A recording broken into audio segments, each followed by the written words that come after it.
বিভিন্ন জাতি জনগোষ্ঠীৰ পৰা উপস্থিত থকা আমাৰ সকলো সন্মানীয় ব্যক্তিসকল,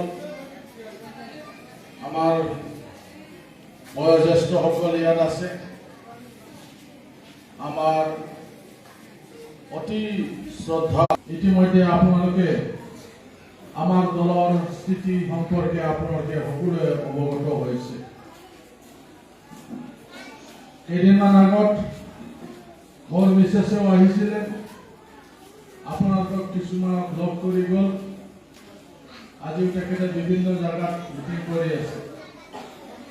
ভাল এটা সম্পৰ্ক আপোনালোকৰ লগত ইয়াত মিটিং কৰিছিলে আৰু তেখেতে বোলে কৈছিল এই লৰেন্স ইছলাৰী আৰু প্ৰমোদ বড়োৱে চৰলপাৰাত কি দিছে বুলি।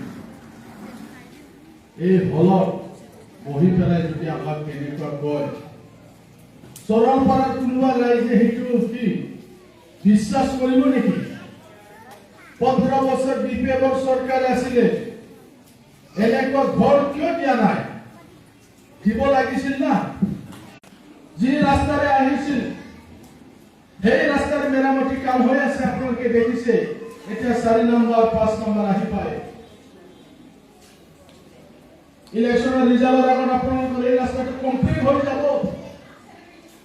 যেতিয়া বিপিএফৰ মানুহবিলাকে ইয়াত আহে, তেওঁলোকে মিছা কথা কৈ যায়, ৰাস্তাটো নহ'ব, কেঞ্চেল হৈছে, এমএলএ এনে ঠকাই থাকে, বহুত কিবা কিবি কৈ যায়।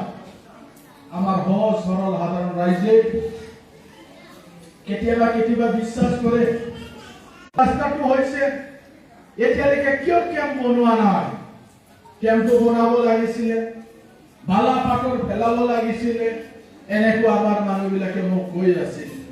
মই কৈছো এনেকুৱা নহয়, এইটো কাম উত্তৰ পূৰ্বাঞ্চলত হৈ আছে। মই মাজতে কৈছিলো আপোনালোকক নলবাৰীত কাম চলি আছে। নলবাৰী মানে জয়ন্ত মল্ল মন্ত্ৰী না, তাতো আগত কৰিব, ইয়াৰ পিছত মৰটো কৰিব। তাৰ কাম কলেজ যিবিলাক ভেঞ্চাৰ, এই ভেঞ্চাৰ স্কুলবিলাক এতিয়া চৰকাৰে কৰিব। তেওঁলোকে কৈছে যে আমাৰ যেতিয়াই আমাৰ মানে নতুন চৰকাৰ আহিব, এই নতুন চৰকাৰ অহাৰ লগে লগে বিটিআৰ অঞ্চলত থকা ভেঞ্চাৰ স্কুলবিলাক এতিয়া চৰকাৰী যোৱা 2-3 মাহ আগত যেতিয়া উল্টাপানী কোকৰাঝাৰ ডিষ্ট্ৰিক্ট আকচুৰ হোৱা হৈছিলে, মই ইয়াত আহিছিলো। মই কৈছো আমাৰ গোৰ্খা লিডাৰবিলাকক, আকচুৰ লিডাৰবিলাকক কৈছো মই, আমাৰ চৰলপাৰা আৰু উল্টাপানী ৰাইজক আমি মৰম কৰিব লাগিব। আমাৰ পাটগাঁও ঝাৰবাৰীৰ ফালে আমি ক'ৰবা চৰকাৰী মাটি ঘাস কাটি যদি আমি দিয়ে, তেতিয়া আমি চৰলপাৰা উল্টাপানীৰ ৰাইজক মৰম কৰা হ'ব বুলি মই কৈছিলো। আৰু এতিয়া আমি একেলগে মাটি চাইছো, মাটিও আমি পাইছো।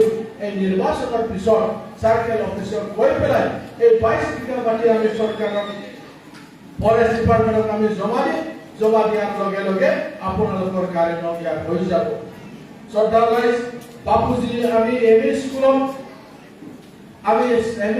আমি ঘৰ বনাইছো, এডিশনাল ক্লাছৰুম বাপুজী এলপি স্কুলত দিয়া হ'ল। চৰলপাৰা পাব লাহে লাহে। আমাৰ কিছুমান মাটি পাই গ'ল, আমাৰ ট্ৰাইবেল বিলাকে মাটি পাই গ'ল। আমাৰ আদিবাসী বিলাকৰো এতিয়া আমাৰ কি কয় এইটো সাৰ্ভেটো কৰিলে। আমাৰ কি এইটো আমাৰ ফৰেষ্টৰ এটা কমিটি বনালে, এফআৰএ কমিটি বনালে। এফআৰএ কমিটি বনালে আমি পিছত আমাৰ ফৰেষ্ট ডিপাৰ্টমেণ্টৰ পৰা যদি আমি এনঅ'চি পাই, তেতিয়া আপোনালোকে যদি